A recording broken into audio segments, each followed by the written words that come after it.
हरतालिका तीज व्रत की पौराणिक कथा। यह हरतालिका व्रत कथा शिव जी ने ही मां पार्वती को सुनाई थी। शिव भगवान ने इस कथा में मां पार्वती को उनका पिछला जन्म याद दिलाया था। हे गौरा, पिछले जन्म में तुमने मुझे पाने के लिए बहुत छोटी उम्र में कठोर तप और घोर तपस्या की थी। तुमने न तो कुछ खाया और न ही पिया, बस हवा और सूखे पत्ते चबाए। जला देने वाली गर्मी हो या कपा देने वाली ठंड, तुम नहीं हटी, डटी रही। बारिश में भी तुमने जल नहीं पिया। तुम्हें इस हालात में देखकर तुम्हारे पिता दुखी थे। उनको दुखी देखकर नारद मुनि आए और कहा कि मैं भगवान विष्णु के भेजने पर यहाँ आया हूँ। वह आपकी कन्या से विवाह करना चाहते हैं। इस बारे में मैं आपकी राय जानना चाहता हूँ। नारद जी की बात सुनकर आपके पिता बोले, अगर भगवान विष्णु यहाँ चाहते हैं तो उन्हें कोई आपत्ति नहीं, परंतु जब तुम्हें इस विवाह के बारे में पता चला तो तुम दुखी हो गई।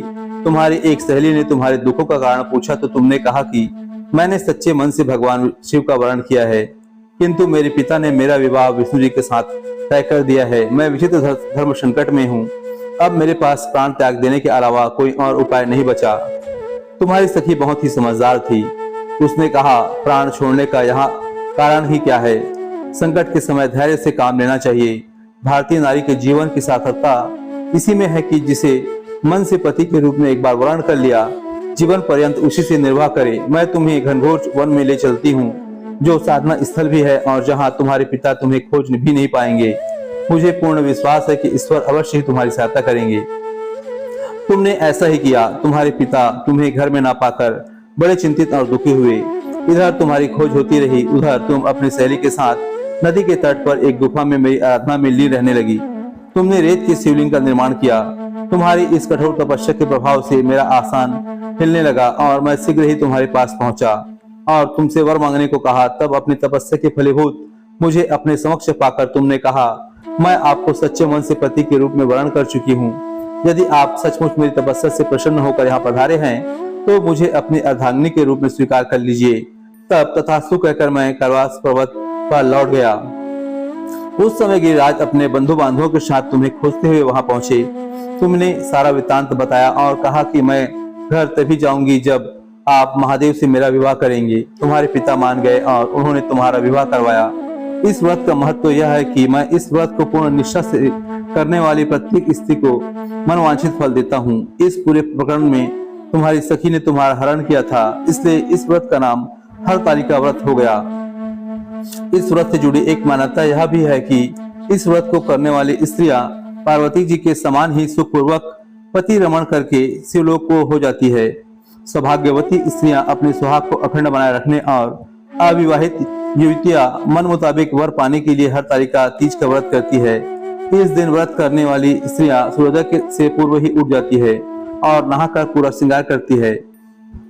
पूजन के लिए केले के पत्तों से मंडप बनाकर गौरी शंकर की प्रतिमा स्थापित की जाती है। इसके साथ पार्वती जी को सुहाग का सारा सामान चढ़ाया जाता है। रात में भजन कीर्तन करते हुए जागरण कर 3 बार आरती की जाती है और शिव पार्वती विवाह की कथा सुनी जाती है।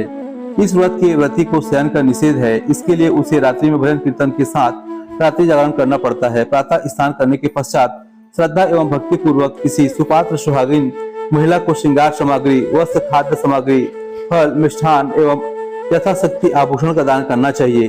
रेत के शिवलिंग बनाए हैं तो उनका जलाशय में विसर्जन किया जाता है और खीरा खाकर व्रत को संपन्न किया जाता है। गणेश चतुर्थी व्रत कथा। श्री गणेश चतुर्थी व्रत की पौराणिक कथा के अनुसार एक बार भगवान शिव तथा माता पार्वती नर्मदा नदी के किनारे बैठे थे। वहां माता पार्वती ने भगवान शिव से समय व्यतीत करने के लिए चौपड़ खेलने को कहा।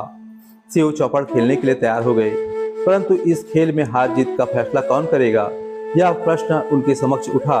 तो भगवान शिव ने कुछ तिनके एकत्रित कर उनका एक पुतला बनाकर उसकी प्राण प्रतिष्ठा कर दी और पुतले से कहा, बेटा, हम चौपड़ खेलना चाहते हैं, परंतु हमारी हार जीत का फैसला करने वाला कोई नहीं है, इसलिए तुम बताना कि हम दोनों में से कौन हारा और कौन जीता।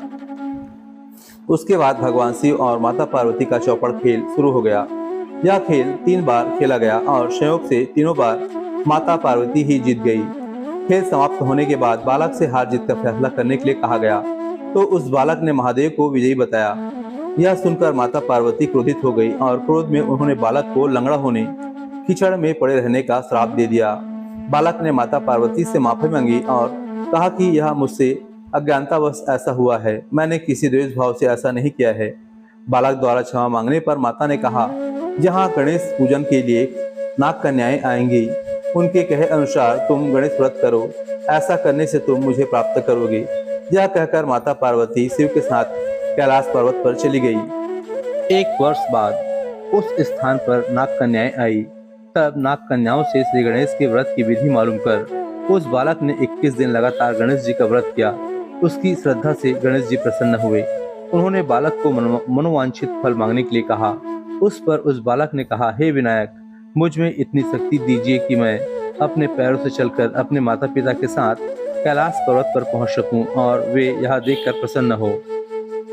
तब बालक को वरदान देकर श्री गणेश अंतर्ध्यान हो गए। इसके बाद वह बालक कैलाश पर्वत पर पहुंच गया और कैलाश पर्वत पर पहुंचने की अपनी कथा उसने भगवान शिव को सुनाई। चौपड़ वाले दिन से माता पार्वती शिव जी से विमुख हो गई थी। अतः देवी के रुष्ट होने पर भगवान शिव ने भी बालक के बताए अनुसार 21 दिनों तक श्री गणेश का व्रत किया।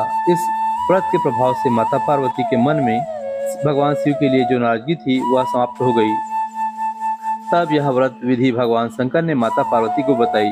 यह सुनकर माता पार्वती के मन में भी अपने पुत्र कार्तिकेय से मिलने की इच्छा जागृत हुई। तब माता पार्वती ने भी 21 दिन तक श्री गणेश का व्रत किया तथा द्रुआ, फूल और लड्डुओं से गणेश जी का पूजा अर्चना किया। व्रत के 21वें दिन कार्तिकेय स्वयं माता पार्वती जी से मिलने आ गए।